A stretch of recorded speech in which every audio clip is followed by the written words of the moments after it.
Hello and welcome to Electric Football. I don't know where the hell Steve is, so I'm going to do the show alone because that's what we... I'm here. Oh. What's your problem, dude? Didn't know you were here. Oh, I'm definitely here. So Steve rolled in. And it's Electric Football Week 11. Week 11. I want to start off first with the tip of the cap and a hoist of the drink. Bill Stanfield, defensive end for the 72 Dolphins, passed away this week. One of the stalwarts of the defensive line on the no-name defense. Cheers, rest in peace, Bill. On to the games. All right. So we actually have a good Thursday night game, Saints Panthers. Though it may not turn out to be a good game based on their losses last week. Stu, you want to start? Heartbreaking losses, really, for both teams. And I don't know. Cam had a good day. He didn't have a great day. And I just think that Breeze and company with that offense are going to feast on a Panthers team that just isn't doing it. I'm picking the Saints here, even though they're on the road. I hate that, but the Panthers aren't doing anything right now that indicates that they can win a game. Saints have something to play for. The Panthers are done. Well, whoever the Saints' long snapper is now has to just stand up and do one of these to make sure nobody goes over top of him. Unbelievable. That's going to be an interesting rule change because the first time one of those guys does get clipped or the first time he comes down on somebody and you're looking at potential paralysis for either player, I mean, you're talking player safety. That's got to be an issue right there. It was like a trampoline back there, man. It was like boing. Yeah, we've seen it before. It's not the first time that's ever happened, but it is. Now it's going to become a thing. You're going to find your guy with the 40-inch vertical, right, a la Stu, and you're going to send him every time. And maybe they change the snap count a little bit, and the guy tries to hesitate. I don't know. Lands on the center, breaks his back. It's a dangerous play, and it's probably going to be outlawed, but it was a hell of a fun thing to watch. It sure was. And somebody raised the question, why if you're kicking for one, can they score two? Which leads to the whole Steelers thing we'll get to in a second. Anyway, I'm with you on this. I think the Saints have had less of a disappointing, devastating season than the Panthers, who had it in their grasp. They had a chance to save their season, and they lost it to the zombie Chiefs that just they don't stay dead. They just plod along. They plod along until the fourth, and then they win. They're plodders. Pieces are falling off of them. End zone. All right, so we both like the Saints in this one. Yes, we do. Steelers, Browns. Steelers, Stu? I don't think the Browns will win a game this season. I am now convinced that as I thought the way they've been fighting that they could, but after the Ravens game last week, they're done. The Steelers shocked Sunday. Man, talk about the best game of the week. Oh, there were some great games last week. Here's to the NFL. For people have been complaining about the product, but last week was awesome. Last week was fantastic, and the Steelers-Cowboys game didn't end in my prediction. It did for you, not for me. Could have, though, either way. Yeah. That game was crazy. Yeah. Steelers' defense was pathetic at the end. Yep. Cody Kessler just doesn't impress anybody, and how do you expect them to beat the Steelers here? You just can't. I'm taking the Steelers. They need a win. They need a win just to stay alive here in the playoffs. Their hopes are dwindling. Ravens, Cowboys, and somebody's hopes have just officially dwindled. Tony Romo is a backup now. He's been Wally Pipped. He's Tony Pip. And handling it with class, and who knows what happens in the next few weeks or during the playoffs. I mean, Dak has not gone that long.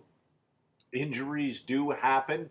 It's got to be frustrating, though, to have been leading a team that had a crappy defense or had a crappy O-line, and you finally get it all together, and your body breaks down, and some guy comes along and steals your job. Yep. And here's to Tony Romo. He handled his little presser today well, and who knows what'll happen. Maybe he gets one of those, relief roles in the playoffs. I saw a clip, and they were trying to lip read what he was saying. They just showed him smiling on the sidelines, and they surmised that he said it's his time. Yeah, it is. I mean, there's you can't have done better than Prescott has done. And I like them here in this game. I like them by Zeke lightning strikes like they did to the Steelers. Yeah, the Ravens don't have much of an offense, and the Cowboys certainly do. Ezekiel Elliott, that burst through the middle at the end. I've seen some video clips of Steelers fans like beating the crap out of their television, screaming. That's how bad it was for them. Those days are over for me. I just, cry. But yeah, I got the Cowboys by 7. In this. Fetal position is the standard viewing spot for a Viking fan. We curl up in the first. It's gonna be bad. Even we're winning, but it's still gonna be bad. We're gonna be hurt. I just pet my little dolphin home and go, my precious. Jaguars at Lions, and you would think this might be a bit of a cat fight, but it is not, because the Jags are in another free fall, heading towards the number 2 pick, and the Lions are actually a decent team this year, surprisingly enough. They're in first place in their division. Go figure. And it is not a strong division, No. but the loss of Calvin Johnson was not nearly as devastating as we would have thought it to be. And God, I wish he'd come out of retirement and join the Vikes. Anyway, I like the Lions pretty easily in this one. Yeah, Bortles is their leading rusher. Well, he's the third leading rusher on the team, and he's only behind the first leading rusher by about 60 yards. That tells you the state of the Jaguars right now. Jags can't run. Statistically, the Jags have the better team. I know, right? They have the better team over the Lions, but they struggle every game to move the ball. There's no consistency in their play. They don't seem to put together a few drives at a time. It just seems to be a lot of, Hail Marys and hoping on their offense. I think the Lions have enough firepower and enough defense to win this game. And unless they're looking ahead at the Vikings on Thanksgiving, which is 4 days later. No, nobody's looking ahead at the Vikings. Right? You never know. But anyway, I am taking the Lions. Titans, Colts, and look out above. Woo, oh, doggy. Man, the Titans, Electric Football owes the Titans some respect, because we weren't giving it to them at the beginning of the season. But we both picked them last week. They are on the rise. Offensive line play, it's not glamorous, and when you're looking at the preseason, you don't go, oh, look at that offensive line. Yeah. But the Titans are controlling the line of scrimmage. Mariota's making smart plays. He's not borderling or right. Daltoning. Late or Bradfording late in the game. Yeah.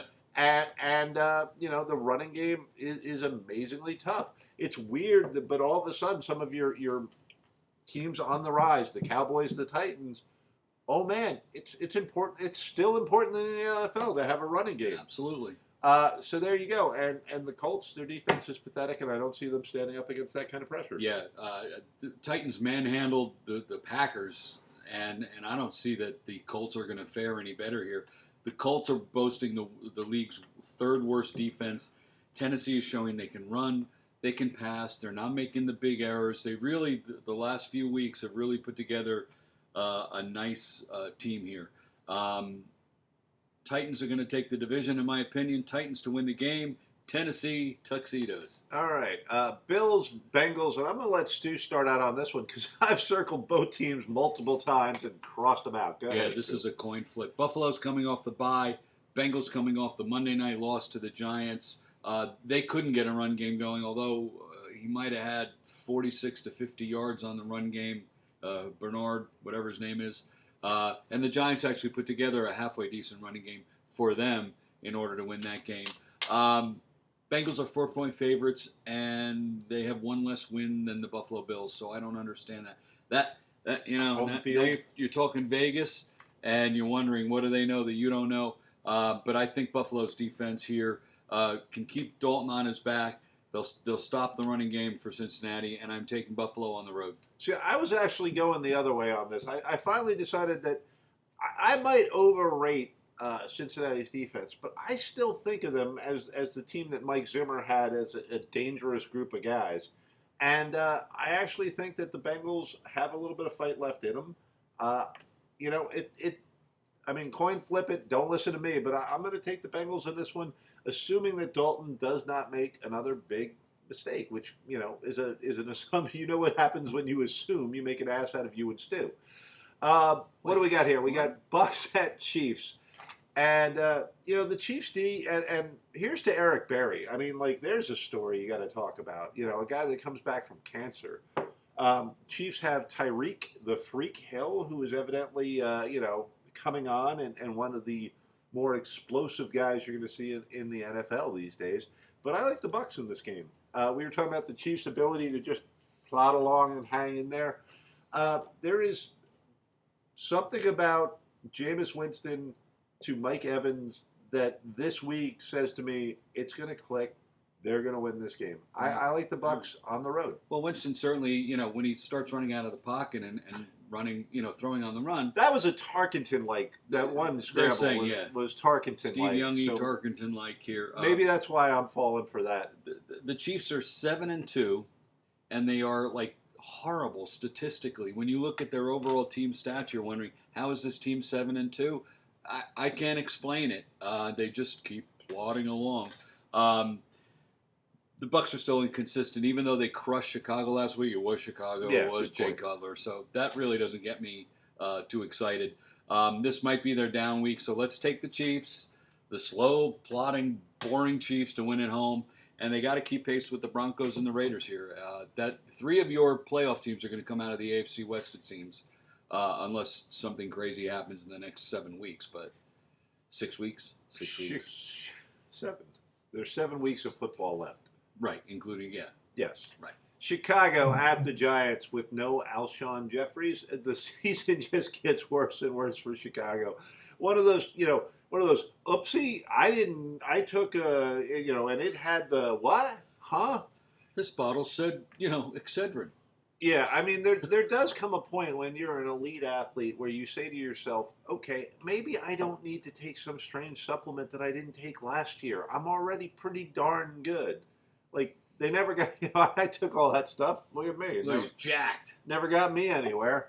So, stay with the stuff that's on the list. It's okay. Use the, you don't have to use the magic unicorn root, whatever, Eye of Newt crap. Eye of Newt. Stay on the field. Giants fans are all giddy now because they have a 4-game winning streak. First time since 2013. And the 3 games behind the Cowboys. They're acting like their defense is Super Bowl ready, according to Odell Beckham, and I don't believe it. And they have an easy 2 weeks coming up, so they're on a run. But I don't see them as a team that's worthy of serious playoff contention. They don't have a run game. They don't have a run game. They had a bit of a pass rush yesterday, but they don't really have a great pass rush. Landon Collins has become, a great player, and God bless him. But that's not enough. Having a great safety is not enough for me to say, oh yeah, they're coming out of nowhere. But man, the NFC East better than I thought it was going to be this year. Yeah, agreed. So I like the Giants in this one, but I don't like them as some sort of major, playoff contender. Yeah, no, I think the Giants handily handle the Bears here. The Bears have fallen apart. They were shellacked by the Bucs. And it's their second road game, and you know how I feel about second road games if you're a regular viewer. If you're not, I don't like second road game teams. He does not.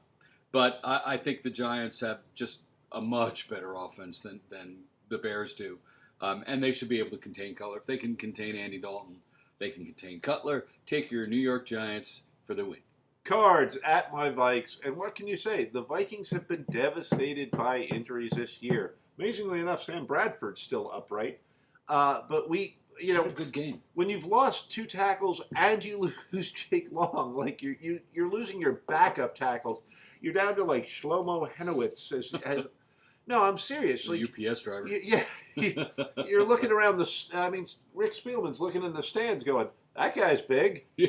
Can you stand still? Yeah, Jesus. And we lost Xavier Rhodes is probably going to be out with a concussion. Oh. So the Cards are going to be able to rush Frosty Rucker.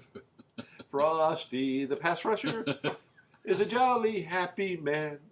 Who I'm going to picnic with. Damn it, I want to picnic with Frosty Rucker. Should have him on the show. Frosty, you're invited. Be on the show. Next week. Come on by. So they've got favorable matchups against the offensive line, pretty much across the offensive line. And they've got favorable matchups with their wide receivers against our D-backs, or D-bags. And they are able to run the ball so that vaunted Vikings, we're 5-0, 0-5, welcome to 500. Yeah. It's just a lost season, and we need to recognize that and try and keep people healthy. Right. Don't rush anybody back, and depth. depth. Hopefully Teddy Bridgewater is recovering well. Teddy, prayers go out to you from Viking fans. Yeah, I mean, they gave up 2 sacks on the final 2 plays when they were just trying to win the game, and 2 monstrous sacks. That was terrible. But Bradford had a good game, and I'm going to go with the desperate Viking team here. I know they're going to right the ship. The Vikings, see what I did there? The Vikings are going to right the ship. No, they're not. Yes, they are. Those little Nordic. Dolphins at Rams. And talk about a team on the rise. Look at this guy's team. Go, Stewie. All right. I want to mention one thing. The Jets are on a bye week, and the bye week is favored by 2. Can't expect Miami to have miracles every week, but the Lambs lied down on Broadway in it's New Jersey, actually, last week. They barely have an offense. Gurley can't get going.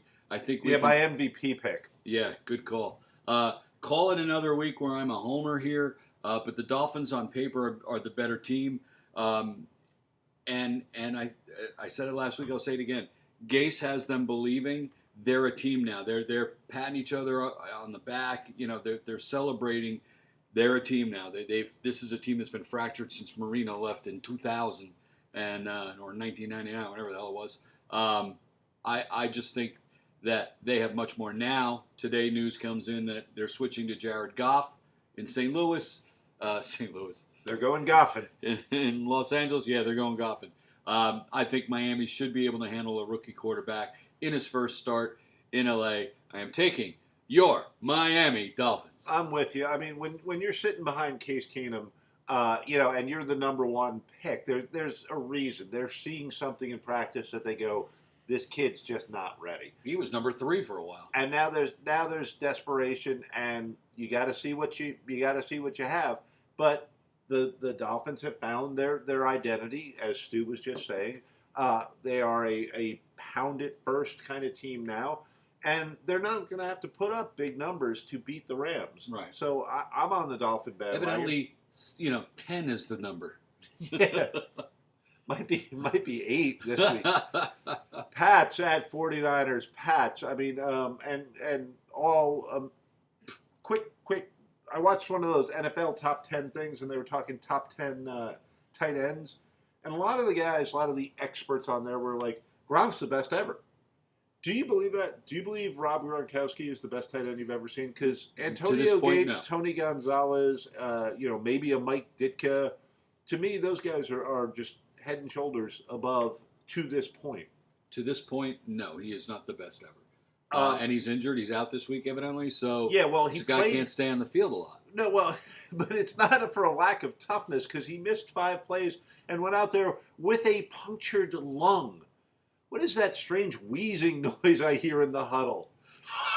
That's Rob dying, but we're throwing him the ball on the last play. Yeah, they're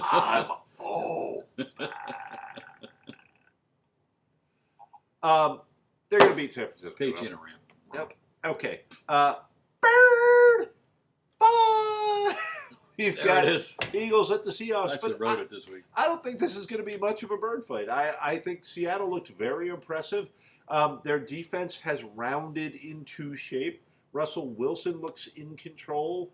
They found this He looked great the other night. They found this pro-size guy who's almost the exact opposite of Marshawn Lynch, but they were able to use him both in the pass and as a sort of an outside, not a bang it through the middle kind of guy. Coming back, so they cut what's his name today. Okay, I missed that cut. Yeah, but they did cut what's his name. It escaped me. And by the way, Bradley Brewer. Yes, I was wrong. Brady did not carve up the Seahawks. There you go. No, I mean they impressive. Defensive stand at the 1. Seattle at home going against Carson Wentz, who the luster has kind of come off of. I like Seattle pretty easily in this, and I would be afraid to be facing Seattle from here on out. Yeah, we'll see. No? They're another inconsistent team. Stunning upset of Brady and Belichick. Wilson looked like the Wilson of old. He's in control, no panic. The rollouts, the passes, everything looked really in sync the other night. It did. And they had Brady pouting halfway through the game, so that made me happy. The Eagles, meanwhile, stopped the high-powered Falcons, and there's a lot to be said about that. Stopping what was considered the number one offense in the league up to that point. It's a really good game here. I hope that the Hawks can rattle Wentz. He's still a rookie, and I think the Seahawks should win this game.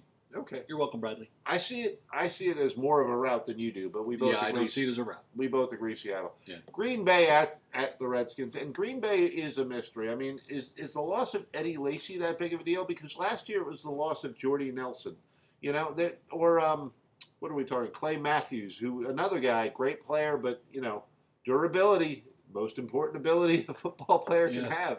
Does he have durability? Does he have availability? Is he there?